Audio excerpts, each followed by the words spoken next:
there is conveniently one career path that makes you a lot of money and where being tall is rewarded very well. And I'm, of course, talking about playing basketball. Oh my god.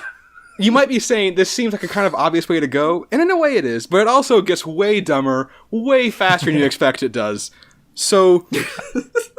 I'm picturing Space Jam. Alright, so I'm gonna hop over when you're like 9 feet tall, because it's good it's at actually, basketball. it's actually, so I actually have a little bit of setup here in order to maximize your career earnings. That's what we're trying to do here. Because basically, I'm not going to go into like the middle age portion, because I feel like you guys kind of covered that pretty well. I like both those plans, they're both good, but they are going to require some good funding. Our goal here is to maximize that funding.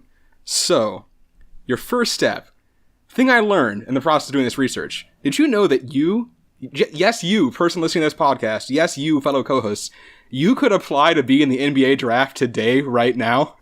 All you have to do... Oh my god, when's the deadline? You can literally, actually, the deadline is 60 days before the draft. I can't remember when it is, so don't ask me. But as long as you just like have to like send a letter to the league and say, hey, I want to declare for the draft, they will send you a form, you fill it out, boom, you're in. That's it. Is one of the boxes height? Probably. I mean, yeah, there's all sorts of like probably like medical stuff, things like that. But the important thing here is that if you don't ever actually go through a draft, you can only be signed to a rookie contract where you'll make less money. But if you just sign for the draft as some 6-foot-tall guy who hasn't really played basketball ever, you will not get drafted, so there's no concern about that. But now you can get signed to an actual contract. So you do that immediately as soon as you realize this is happening. Okay. So then, basically... that first year, where you're 26 and you're 6 feet, you're between 6 and 7 feet tall. You just learn to play basketball. It's not going to matter that much, but it's going to help a little bit, at least at first, just to get like actually on a team when you're still a relatively human height. Learning the rules is probably important, like especially like the out of bounds rules. I don't know if like basketball has offsides, because I know nothing about the orange ball sport, but there are I think even with very limited knowledge of the rules, there's very little you would actually have to know once you're like 10 feet tall. So basically, you will be able to sign on with some like minor league team when you're 7 feet tall, because if you're 7 feet tall, you can get a job playing basketball, just like no matter what. The tallest player in the NBA right now, or the tallest player in the NBA ever, is 7'7". When you're 8 feet tall, you will definitely be able to get an NBA contract, because you are just like a game changer at that point, even if you don't really know how to play basketball that well. I think once you're 9 feet tall, definitely once you're 10 feet tall, I'm pretty sure you just break basketball. I don't think basketball works anymore when you are playing basketball. I think I broke it, guys. You actually destroy the game of basketball. You are literally the real life Monstars. Yeah, so the rim is 10 feet up. So when you're on offense, you just stand by the rim and they just throw the ball about 15 feet in the air. You pluck it up with your giant arms and just put it in the basket. That's all you have to do. You don't even have to shoot. You just put it in there. No one can do anything. You're too tall. You just stand there. When you're on defense, like, it's gonna be tricky because obviously people can like get around you, but like people can like dunk, but if they're not dunking, you can block their shot. Literally always. Are there rules in basketball about just putting your hand over the rim? That you can't do. That is goaltending. Basically, you can't touch the ball once it started going down towards the hoop. So as long as it's still going up, you can touch it. So I looked up. On the average 3-point shot, it's about 15 3/4 feet in the air. So I think once you're about 12 feet tall, you can actually block 3-point shots. And at that point, basketball just doesn't work. That seems pretty good. Pretty good strategy. And eventually you can just like reach over, like you can stand behind the 3-point line, just reach over and do it. Right, yeah. It's just like I think that basically when you're playing, your team can't lose. I'm pretty sure. I want to reiterate, you are now a Monstar. What do you do when Michael Jordan and his band of Looney Tunes come on the opposite side of the court? You know you're going to lose because they got Michael's secret sauce. That's true. They do have Michael's secret sauce. There is one issue with the basketball plan, which is that obviously you only play half of your games at home when you're on a basketball team. The rest of them you have to travel to. You can't really do that.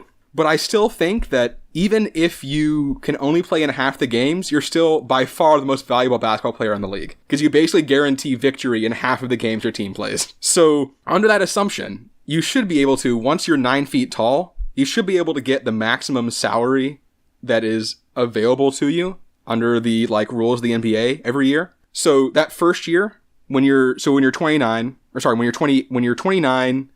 and you are... Actually, my numbers, I started when you were 30 and you were 10 feet tall. You start getting a max salary. That's about $30 million with a couple of assumptions. So I figured you'd probably play until you're about 35 or so and 15 feet tall. I think that's probably the point where, like, even at that point, you're just too tall to, like, play basketball. Like, the hoop is far enough down that, like, it's actually hard for you to dunk it. Like, it just starts getting a little bit too much. So I think that's probably your last year.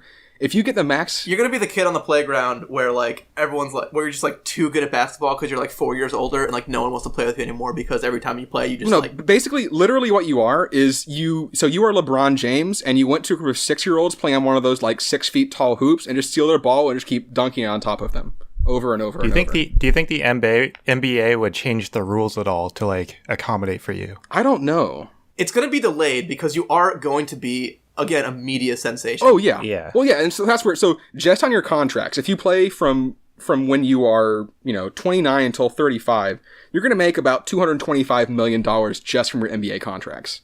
On top of that, you are definitely going to get endorsements. Shoe deals alone for big players are like $5 million a year to $32 million a year. The $32 million is LeBron James, so that might be kind of tough to get, but, like, Steph Curry gets like $12 million, that might be possible, so...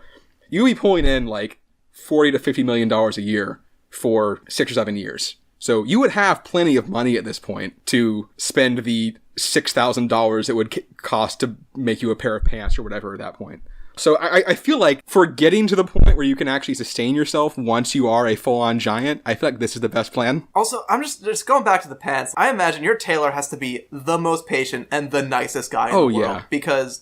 this guy has just made you a 13-foot tall pair of jeans. How long does it take to make that? Hopefully not too long, because like 2 months later, you're gonna be like, oh, it's a little short at the ankles,